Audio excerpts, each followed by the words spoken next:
Yes, చూడండి ఇలా కొంచెము మరి బ్యాక్కి కాకుండా కొంచెం ముందుకు కూర్చోవాలి. హ్యాండ్స్ని ఇంటర్లాక్ చేసుకొని చూడండి, హ్యాండ్స్ని ఇలా డీప్ బ్రీతింగ్ తీసుకొని స్లోగా ముందు forward bending. Inhale up, exhale down. పొట్టు మీద బాగా ప్రెషర్ ఇస్తూ వెళ్ళాలన్నమాట. Inhale up, exhale down.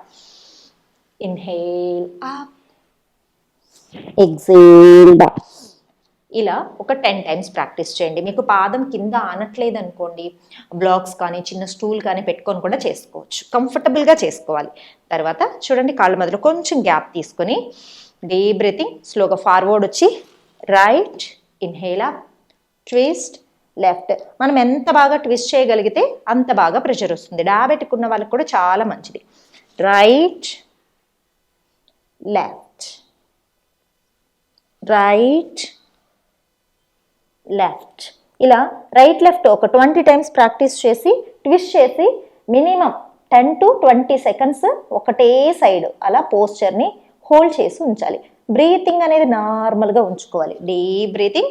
మీరు 20 సెకండ్స్ ఉండండి. నేను మీకు చూపించడం కోసం అలా పోస్చర్ చెప్తున్నాను.